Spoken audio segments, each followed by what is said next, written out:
እነዚህ ውሾች ባጠገባችሁ ካሉ ከመጸለይ ውጪ ምንም አማራጭ የላችሁም። እነዚህን ውሾች ሮጦ ማምለጥም በፍጹም የሚታሰብ አይደለም። ንክሻቸው ምን ያህል አደገኛ እንደሆነ የሚያውቀው የደረሰበት ብቻ ነው።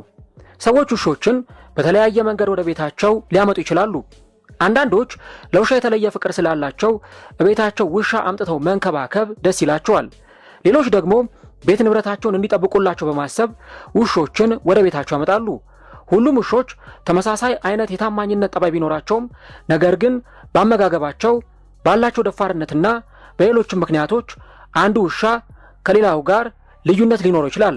ሰላም ጤና ይስጥልን ውድ የዩቲዩብ ቻናል ተከታታዮች፣ የውሻን ነገር ስናነሳ ቀድሞ ወደ አእምሮአችን የሚመጣው ለጌታቸው ያላቸው ታማኝነትና ቤት የመጠበቅ ታዛዥነታቸው እንዲሁም ቤተሰቡን ከጠላት የማስጣል አቅማቸው ነው። በዛሬው ዝግጅቴ ላይ እነዚህ ውሾች ከጠገባችሁ ካሉ ከመጸለይና ከማምለጥ በስተቀር አማራጭ የላችሁም ስለተባለላቸው 7 አደገኛ የውሻ ዝርያዎች የማስቃኛችሁናል።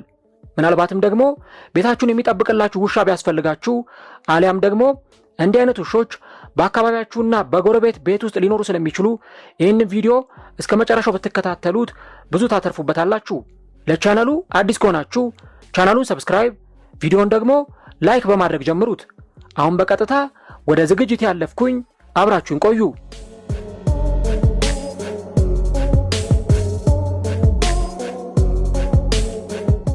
በዛሬው ዝግጅታችን ላይ የምናወራው ገላቸውን ሰው ያጣባቸው ጸጉራቸው የተበጠረላቸውና ምርጥ ምግቦች እየቀረበላቸው ቤት ውስጥ ተሽሞንሙኖ ስለሚቀመጡ የሳሎን ውሾች አይደለም፣ ቤት ስለሚጠብቁ ስላደገኛዎቹ ውሻዎች ነው እንጂ።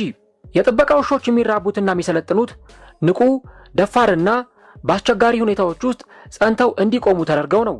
ጠንካራ የመጠበቅ ተፈጥሮና ለቤተሰቦቻቸው ጥልቅ የሆነ የታማኝነት ስሜት አላቸው። በአካል ብቃትም ሆነ በአእምሮ ንቃት የተገነቡት እነዚህ ውሾች ደህንነትንና ስነ ስርዓትን ለሚያከብሩ ቤተሰቦች እጅግ በጣም ተስማሚ ናቸው። የጥበቃ ውሾች በተፈጥሯቸው ጠበኛ ናቸው የሚል የተሳሳተ ግንዛቤ አለ። በእውነቱ ግን በትክክል የተመረጠ ዝርያና በሚገባ የሰለጠነ የጥበቃ ውሻ ራሱን የሚቆጣጠር ስነ ስርዓት ያለውና በእውነተኛ አደጋና በዕለት ተዕለት እንቅስቃሴዎች መካከል ያለው ልዩነት መለየት የሚችል ነው። አብዛኞቹ እነዚህ ዝርያዎች አፍቃሪ፣ ለቤተሰብ የቀረቡ፣ መጫወት የሚወዱ፣ ትኩረት የሚፈልጉና አልፎ ተርፎም መታቀፍን የሚመኙ ናቸው። ከዚህ ቀጥዬ ጥንካሬን ከታማኝነት ንቃትን ደግሞ ከፍቅር ጋር አጣምሮ የያዙ 7 ምርጥ የጥበቃ የውሻ ዝርያዎችን ወደ እናንተ የማቀርብላችሁናል። ከአደጋ ለመከላከል ምርጥ የሆኑ የውሻ ዝርያዎች። አንደኛ፣ ዶበርማን ፒንሸር። ዶበርማን ፒንሸር መጀመሪያ በሉዊስ ዶበርማን አማካኝነት ለጥበቃ ስራ ተብሎ የተራባ በመሆኑ ተፈጥሯዊ የጥበቃ ስሜት አለው። ጡንቻማ፣ ፈጣንና ያልተጋበዙ እንግዶችን በንቃት በመያዝ ረገድ የተዋጣለት ውሻ ነው። ዶበርማን ፒንሸር በእንግሊዝ ዩናይትድ ኪንግደም እና በአሜሪካ ዩናይትድ ስቴትስ ዶበርማን ተብሎ ይጠራል። ይህ የሥራ ውሻ ዝርያ በሜዳ ላይ ጠንካራ ቢሆንም ቤት ውስጥ ግን አፍቃሪ ጓደኛ ነው። እጅግ ታማኝና ብልህ በመሆናቸው ለቤተሰብ ፍጹም ምርጫ ናቸው።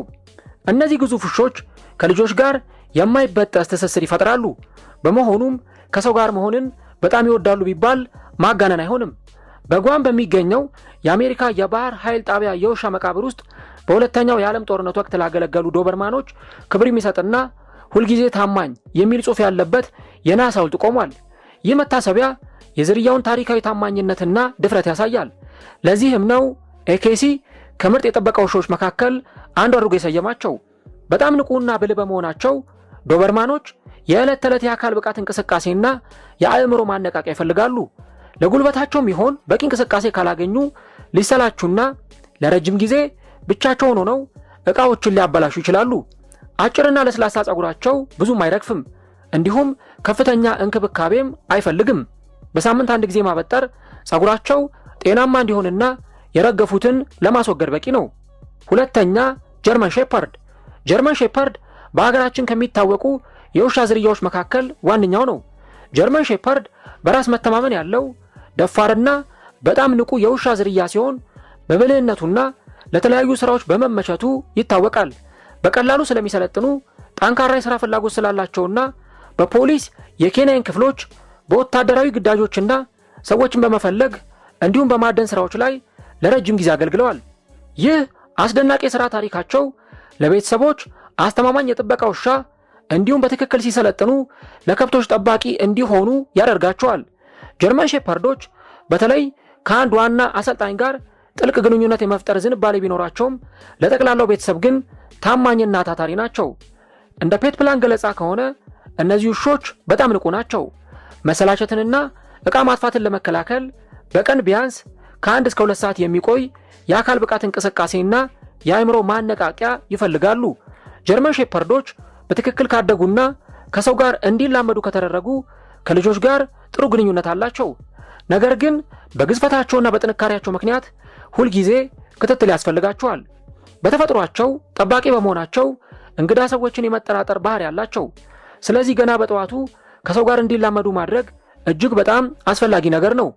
በወቅቱ በከፍተኛ ሁኔታ የሚረግፍ ጥቅጥቅ ያለ ጸጉር ስላላቸው ዘወትር ጸጉራቸውን ማበጠር ያስፈልጋል። ሶስተኛ ሮትዋይለር። ሮትዋይለር ረጋ ያለ በራሱ የሚተማመንና ደፋር የውሻ ዝርያ ሲሆን ጠንካራ የከብት አጋዥነትና የጥበቃ ታሪክ አለው። ሰፊ ጭንቅላታቸው፣ ትልቅ ደረታቸውና ሰፋ ያሉ አይኖቻቸው ቁጡ ሊያስመስሏቸው ይችላሉ። ነገር ግን ለባለቤቶቻቸው ፍጹም ተቃራኒ ናቸው። ሮቲዎች በቤት ውስጥ ሊፈጠሩ የሚችሉ ስጋቶችንና አደጋዎችን የመለየት ከፍተኛ ብቃት አላቸው። በጥሩ ሁኔታ ከሰለጠኑ ደግሞ ምርጥ የጨዋታ ጓደኛና ለስላሳ ጠባቂዎች ናቸው። ምንም እንኳን ግዙፍና ጡንቻማ ቢሆኑም ብዙዎቹ ሮትዋይለሮች በሚገርም ሁኔታ አፍቃሪ ናቸውና ትኩረት ለመፈለግ ሲሉ ጭናችሁ ላይ ለመውጣት ሊሞክሩ ይችላሉ። በትክክል ካደጉ ከልጆች ጋር በጥሩ ሁኔታ ይኖራሉ። ነገር ግን በጥንካሬያቸው ምክንያት ክትትል ያስፈልጋቸዋል። ሮትዋይለሮች ቀደም ባሉት ጊዜያት ማየት ለተሳናቸው ሰዎች እንደ መሪ ውሻ ካገለገሉ ዝርያዎች መካከል ተጠቃሾቹ ናቸው። እንዲሁም እንደ ዓለም የንግድ ማዕከል ጥቃት ባሉ ትላልቅ አደጋዎች ወቅት ሰዎችን በመፈለግና በማደን ረገድ ትልቅ እገዛ አድርገዋል። አጭር ጸጉራቸው በቀላሉ የሚንከባከቡት ቢሆንም ዓመቱን ሙሉ በመጠኑ ሊረግፍ ይችላል። በሳምንት አንዴ ማበጠር ለዚህ በቂ መፍትሄ እንደሆነ በርካቶች ይናገራሉ። አራተኛ ኬን ኮርስ። ኬን ኮርስ ለረጅም ጊዜ የግቢ ጠባቂ ሆኖ በመቆየቱ አንዳንዴ የሰው ጠባቂ ውሻ ተብሎ ይጠራል። ስሙ የመጣው ኮሆርስ ከሚለው የላቲን ቃል ሲሆን ትርጉሙም ጠባቂ ወይም የግቢ ዘበኛ ማለት ነው።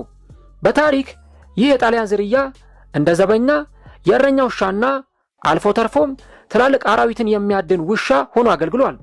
ብዙ አርቢዎች ኬን ኮርስን እንደ ታማኝ ጠባቂና የቤተሰብ ጓደኛ ይገልጹታል።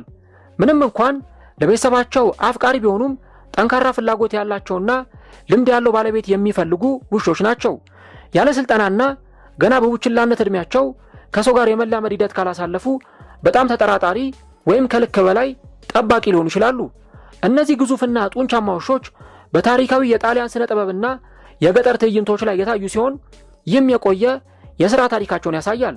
ታማኝና በራሳቸው የሚተማመኑ ቢሆኑም እንግዳ ሰዎችን በተፈጥሮ ስለሚጠራጠሩ ከሰው ጋር የመላመድ ስልጠና በጣም አስፈላጊ ነው። በተጨማሪም አደን የማሳደድ ባህሪ ስላላቸው በሚገባ ካልሰለጠኑ በስተቀር ግቢ በሌለው ቦታ ላይ ያለ ማሰሪያ ከተለቀቁ እጅግ በጣም አደገኛ መሆናቸው አይቀሬ ጉዳይ ነው። አምስተኛ ቤልጂየም ማሊኖዋ። ስለ ጥበቃ ዝርያዎች ሲነሳ ቤልጂየም ማሊኖዋን አለመጥቀስ አይቻልም። መጀመሪያ በቤልጂየም ለከብት ጥበቃ የተረባው ይህ ብልህ ውሻ አሁን በዓለም ላይ ካሉ በጣም የተከበሩ የሥራ ውሾች መካከል አንዱ ሆኗል። በራስ መተማመን ያለው ስፖርተኛና ደፋር የሆነው ማሊኖዋ ልምድ ባለው ባለቤት እጅ ሲሆን በጣም ውጤታማ ይሆናል። ቤልጂየም ማሊኖዋ እጅግ በጣም ታማኝና ከአሰልጣኙ ጋር ጠንካራ ትስስር የሚፈጥር ውሻ ነው።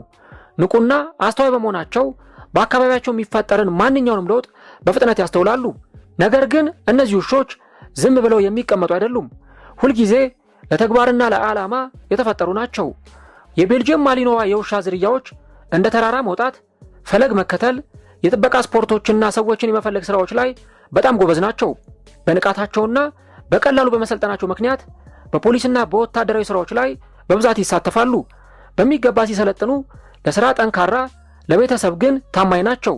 በርካቶች እንደሚናገሩት ይህ ዝርያ ከፍተኛ የአካል ብቃት እንቅስቃሴና የአእምሮ ማነቃቂያ ይፈልጋል። ተራ የእግር ጉዞ ወይም ደግሞ ወክ ማድረግ ብቻ አይበቃቸውም። ጉልበታቸው ወደ ብስጭት እንዳይቀየር ስልጠናና ፈታኝ ስራዎች ያስፈልጓቸዋል። ስድስተኛ ጃይንት ስናውዘር። ጃይንት ስናውዘር መጀመሪያ በጀርመን ለእርሻና ለከብት ጥበቃ ተብሎ የተራባ ዝርያ ሲሆን በኋላም ለመኖሪያ ቤትና ለንግድ ተቋማት ታማኝ የሆነ ጠባቂ ሆኗል። ግዙፍ አካላቸው፣ ጥንካሬያቸው፣ ቅልጥፍናቸውና ንቃታቸው አስተማማኝ ጠባቂ ያደርጋቸዋል። እንደ ስማቸው ጃይንት ወይም ደግሞ ግዙፍና ጠንካራ ውሾች ናቸው። ከፍተኛ ጉልበት ስላላቸው ስነ ምግባር እንዲኖራቸው የዕለት ተዕለት እንቅስቃሴና ስልጠና ይፈልጋሉ። ብልህና ባለቤታቸውን ለማስደሰት የሚጥሩ በመሆናቸው በቋሚና በተደራጀ ስልጠና በቀላሉ ይሰለጥናሉ። ለቤተሰባቸው ታማኝና አፍቃሪ ጠባቂ ናቸው። እንግዳ ሲመጣ በመጮህ ምልክት ይሰጣሉ። ጸጉራቸው ብዙም አይረግፍም፣ ነገር ግን ጤናማ ሆኖ እንዲቆይ ዘወትር ማበጠርና የባለሙያ እንክብካቤ ይፈልጋል። 7ኛ ቡልማስቲፍ። ቡልማስቲፍ ጠንካራና ንቁ ዝርያ ሲሆን ጥልቅ የጥበቃ ታሪክ አለው። በ19ኛው ክፍለ ዘመን በእንግሊዝ ሀገር የደን ጠባቂዎች አደን የሚሰርቁ ሰዎችን ለመያዝ ስለሚጠቀሙባቸው የጫካ ጠባቂዎች የሌሊት ውሻ ወይም ደግሞ ጌም ኪፐርስ ናይት ዶግ ተብለው ይጠሩ ነበር። እነዚህ ውሾች ሰዎችን ሳይጎዱ አድኖ እንዲይዙ ተደርገው የተራቡ ናቸው። ግዙፍነታቸው፣ ጥልቅ የጩኸት ድምጻቸውና ግርማ ሞገሳቸው ብቻ ሌባን ለማስፈራራት እጅግ በጣም በቂ ነው። ለማየት አስፈሪ ቢመስሉም ቡልማስቲፎች ለቤተሰባቸው በጣም አፍቃሪና ታማኝ ውሾች ናቸው። ጤናማ ሆኖ ለመቆየት መካከለኛ እንቅስቃሴ ማድረግ ያስፈልጋቸዋል። ነገር ግን ለረጅም ርቀት ሩጫ ተስማሚ አይደሉም፣ ምክንያቱም ከሌሎቹ ውሾች በበለጠ ፍጥነት ሊዳከሙ ይችላሉ። ቡልማስቲፎች ብልህ ቢሆኑም አንዳንድ ጊዜ ግን ግትር ሊሆኑ ይችላሉ። ስለዚህ በትዕግስት ማሰልጠንና ከሰው ጋር ማላመድ አስፈላጊ ነው። በተፈጥሯቸው ጠባቂ በመሆናቸው እንግዳ ሲመጣ ንቁ ይሆናሉ። እንደ አጠቃላይ የውሻ ዝርያ የባህሪው አንዱ ክፍል ብቻ ነው። ትክክለኛው ጠባይ የሚወሰነው በሚያገኘው ስልጠናና በባለቤቱ አያያዝ ነው። ምንም እንኳን እነዚህ ውሾች የጥበቃ ታሪክ ቢኖራቸውም ችሎታቸው በትክክል እንዲመራ ስልጠና ያስፈልጋቸዋል። በሚገባ ካደጉ ለቤተሰብና ለንብረት ጥበቃ እጅግ ታማኝ ውሾች ይሆናሉ። ጥበቃ በተፈጥሮ ብቻ ሊተው አይገባም። የአካል ብቃት እንቅስቃሴ፣ የአእምሮ ማነቃቂያና የእንክብካቤ ፍላጎቶቻቸውን ማሟላት ለባህሪያቸው መስተካከል በጣም ወሳኝ ነው። ቡችላ አምጥቶ ማሳደግ ባህሪውን ለመቅረጽ ቢረዳም ትልቅ ውሻንም በትክክል በማሰልጠን አዲስ ቤት እንዲላመድ ማድረግ ይቻላል። የታመነ ጠባቂ ውሻ የሚፈጠረው በኃላፊነት ስሜት በሚያሳድግ ባለቤት አማካኝነት ነው። ከነዚህ ከዘረዘርናቸው 7 የውሻ ዝርያዎች ውስጥ የትኛውን ወደዳችሁት? ኮሜንት ላይ ሐሳቦቻችሁን አስቀምጡልኝ። ቪዲዮውን ከወደዳችሁት ላይክ፣ ቻናሉን ደግሞ ሰብስክራይብ ብታደርጉ በቀጣይ መሰልና አስገራሚ ቪዲዮዎች ወደ እናንተ ይደርሳሉ።